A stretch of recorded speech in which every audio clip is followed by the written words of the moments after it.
Hello everyone, इस video में हम पढ़ेंगे क्लास 8 साइंस का चैप्टर 6 कंबशन एंड फ्लेम के क्वेश्चन आंसर्स। तो देखिए, पहला जो क्वेश्चन है, list condition under which combustion can takes place. तो कंबशन कौन कौन सी कंडीशन में हो सकती है, कब कब जो है कंबशन हो सकता है, वो हमें बताना है। तो देखिए, इस आग जलने के लिए, कंबशन का मतलब होता है किसी चीज़ का जलना। तो आग जलने के लिए किस किस चीज़ों की ज़रूरत होती है हमें? एक तो ऑक्सीजन ज़रूर होनी चाहिए, दूसरा फ्यूल होना चाहिए, और तीसरा होता है इग्निशन टेम्परेचर। तो प्रेजेंस ऑफ ऑक्सीजन, फ्यूल और इग्निशन टेम्परेचर। तो देखिए, ऑक्सीजन जो है वो तो हमें हवा से मिल जाती है। फ्यूल मतलब आप हवा है, हवा में अपने आप आग तो नहीं लगती रहती है ना। तो उसके लिए एक फ्यूल चाहिए होता है, मतलब एक ईंधन, जैसे कि पेट्रोल, डीजल या कोई ऑयल। इन सब चीज़ों को हम फ्यूल कहते हैं, जिसकी हेल्प से हम आग लगा सकते हैं। और होता है इग्निशन टेम्परेचर। इग्निशन का मतलब होता है जलना। एक पर्टिकुलर टेम्परेचर जब तक नहीं पहुंच जाता तब तक कोई भी चीज़ जल नहीं सकती है। तभी सर्दियों में आग जलने में काफ़ी वक्त लगता है, क्योंकि क्या होता है, मौसम ठंडा होता है और इग्निशन टेम्परेचर पहुँचने में टाइम लग जाता है। गर्मियों में आग जल्दी लग जाती है। तो क्या क्या चीज़ों की ज़रूरत होती है? प्रेजेंस ऑफ ऑक्सीजन, फ्यूल और इग्निशन टेम्परेचर। जिस टेम्परेचर पर आग जलना स्टार्ट होती है या फिर इग्नाइट होना शुरू होती है, कंबशन होता है। नेक्स्ट क्वेश्चन है, explain how the use of CNG in automobile has reduced pollution in our cities. तो सीएनजी की फुल फॉर्म होती है compressed natural gas. Compressed natural gas हमने ऑटोमोबाइल्स का मतलब होता है जो हमारे व्हीकल्स होते हैं, उनमें हमने जब से सीएनजी का इस्तेमाल करना शुरू किया है, तो उससे क्या होता है, पोल्यूशन, जो प्रदूषण है ना वातावरण में, वो कम होता है। तो कैसे? देखिए, CNG produces harmful products in very small amount as compared to diesel and petrol. So CNG is a cleaner fuel. तो CNG क्या है? क्लीनर मतलब साफ फ्यूल है। क्यों? क्योंकि CNG जो हार्मफुल प्रोडक्ट, जो हार्मफुल गैसेस जैसे कि कार्बन मोनोऑक्साइड है ना, और बाकी chlorofluorocarbons, mainly carbon monoxide, nitrous oxides वगैरह ना, जो हैं ये कम मात्रा में निकालता है सीएनजी से हार्मफुल गैसेस काफ़ी कम, स्मॉल अमाउंट में निकलती हैं as compare to diesel and petrol. Diesel and petrol में काफ़ी ज़्यादा अमाउंट में जो है ये गैसेस, हार्मफुल गैसेस निकलती हैं। इसलिए जो सीएनजी है उसको हम क्लीन फ्यूल कहते हैं, क्योंकि इससे कम हार्मफुल गैस निकलती है।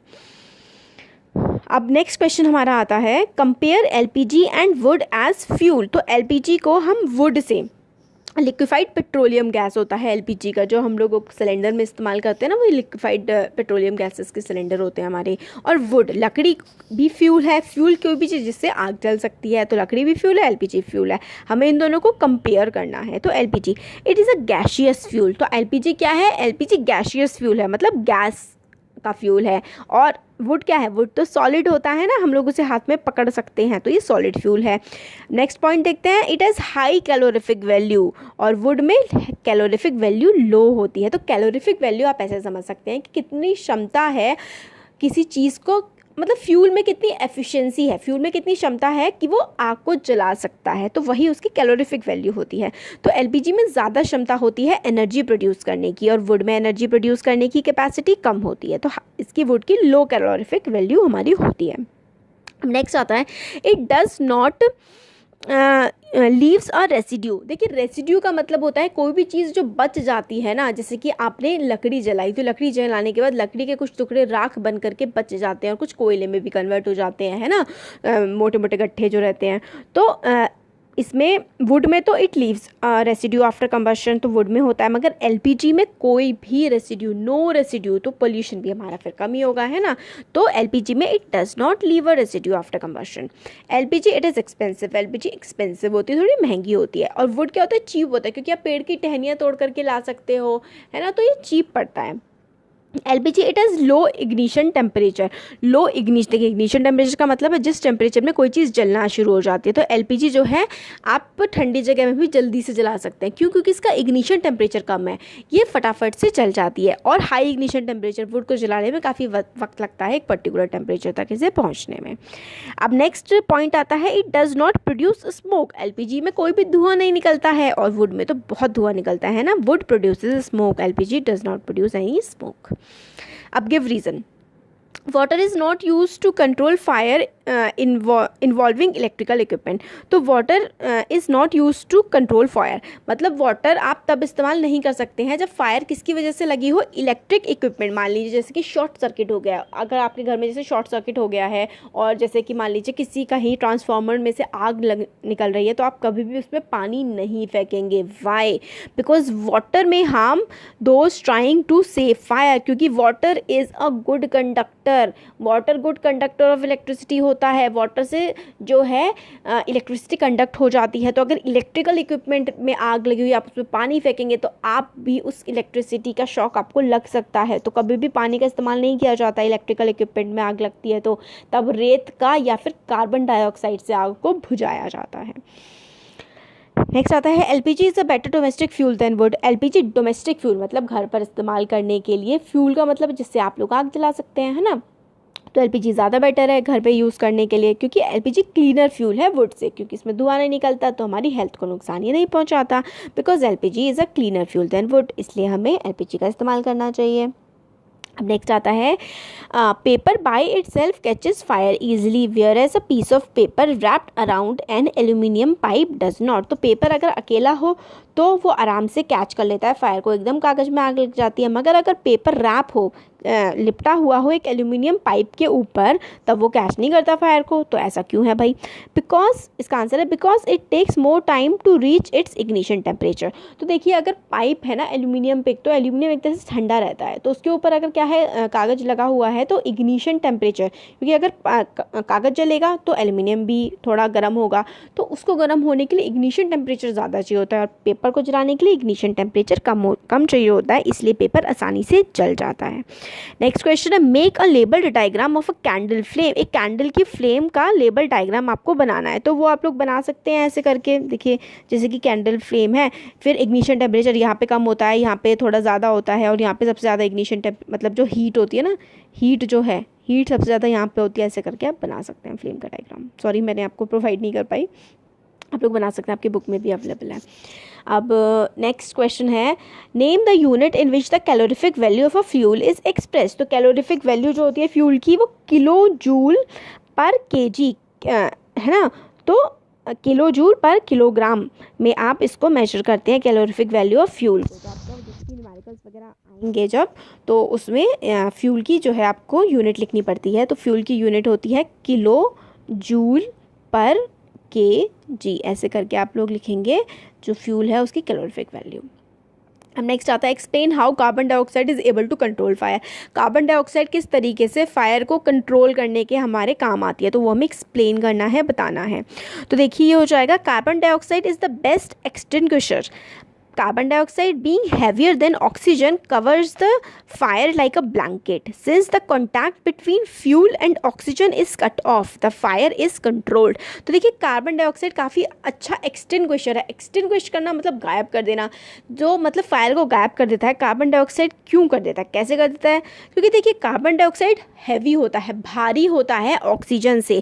तो जब आप लोग कार्बन डाइऑक्साइड के जो होता है सिलेंडर, उसमें से कार्बन डाइऑक्साइड को छिड़कते हैं, तो वो कार्बन डाइऑक्साइड ना ऑक्सीजन की जगह ले लेता है। अब देखिए ऑक्सीजन की सप्लाई कट ऑफ अगर हो गई ना, तो आपका कंबशन जो है बंद हो जाएगा, आपका फ्यूल जलना बंद हो जाएगा। हमने फर्स्ट में पढ़ा था कि फायर जलने के लिए, कंबशन होने के लिए किस चीज़ की ज़रूरत होती है फायर के लिए। सबसे पहले हमने देखा था प्रेजेंस ऑफ ऑक्सीजन, फ्यूल और इग्निशन टेम्परेचर। आप तीनों में से किसी भी एक को कट कर दीजिए, आपकी आग लगनी बंद हो जाएगी। तो आपने ऑक्सीजन को कट कर दिया, कार्बन डाइऑक्साइड डालने से ऑक्सीजन की सप्लाई हट जाती है। तो ऑक्सीजन की सप्लाई हट गई तो बस फायर जो है वो कंट्रोल में आ जाती है, बुझ जाती है फायर। फिर नेक्स्ट क्वेश्चन आता है it is difficult to burn a heap of green leaves but dry leaves catch fire easily. तो ग्रीन लीव्स को जलाना मुश्किल होता है, मगर जो सूखी पत्तियां होती हैं वो आसानी से जल जाती हैं। तो भैया क्यों है ऐसा? देखिए इसका आंसर है it is difficult to burn a heap of green leaves but dry leaves catches fire easily because, क्योंकि भाई इसलिए होता है heat gets transform to the water molecules present in the green leaf. देखिए जो हरी पत्तियां होती है ना, उनमें वाटर मॉलिक्यूल्स, पानी प्रेजेंट होता है, तो पानी जो है कम टाइम लगाता है इवेपोरेट होने में, और सूखी पत्ती में पानी नहीं होता, तो आसानी से जल जाती है ना। तो fire easily catches fire, dry leaves catches fire easily because heat gets transferred to the water molecule present in the green leaves. Therefore, it takes more time for green leaves to reach their ignition temperature. Ignition temperature पहुंचने में green leaves में क्या लगता है? Time लगता है. क्या किस में? इग्निशन टेम्परेचर को रीच करने में टाइम लगता है ग्रीन लीव्स को, और जो ड्राई लीव्स होती हैं उसका इग्निशन टेम्परेचर बहुत ही आसानी से पहुंच जाता है. इसलिए क्या होता है, फायर सूखी पत्तियों में आराम से लग जाती है और हरी पत्तियों में फायर लगने में टाइम लगता है क्योंकि इग्निशन टेम्परेचर पहुंचने में टाइम लगता है. नेक्स्ट क्वेश्चन है, which zone of a flame does a goldsmith use for melting gold and silver and why. कौन सा जोन जो है यूज़ किया जाता है फ्लेम का? फ्लेम के मैंने आपको 3 जोन बताए ना, सबसे नीचे वाला, ऊपर वाला और फिर सबसे ऊपर वाला, है ना. 3 जोन होते हैं, 3 पार्ट में डिवाइड होती है फ्लेम. तो गोल्ड स्मिथ सुनार कौन सी फ्लेम का इस्तेमाल करते हैं? गोल्ड और सिल्वर को पिघलाने के लिए. तो देखिए, outer most zone of flame is use for melting gold and silver because it is hottest part. तो ये देखिए, ये फ्लेम है ना. तो ये लोअर मोस्ट, ये मिडिल और आउटर मोस्ट. तो सबसे ऊपर वाला ना सबसे ज़्यादा गर्म होता है, तो आउटर मोस्ट सबसे बाहर वाला जो पार्ट है ना वो इस्तेमाल किया जाता है गोल्ड स्मिथ के द्वारा सोने या चांदी को पिघलाने के लिए, क्योंकि वो पार्ट सबसे गर्म होता है. नेक्स्ट क्वेश्चन है, in experiment 4.5 in an experiment 4.5 kg of fuel was completely burned. ठीक है, तो 4.5 किलो फ्यूल जो है वो पूरी तरीके से बर्न कर दिया गया, जला दिया गया. The heat produced was measured to be 1,80,000 kg, sorry kilojoule पर केजी, है ना.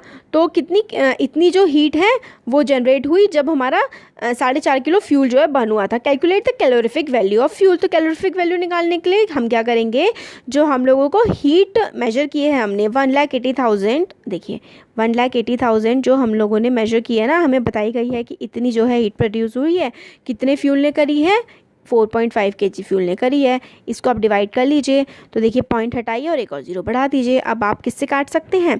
अब आप 45 से डायरेक्ट कर सकते हैं. देखिए 45 4 क्या होता है, 5 4 20 और 4 4 16 17 18. तो 45 4 180 होता है.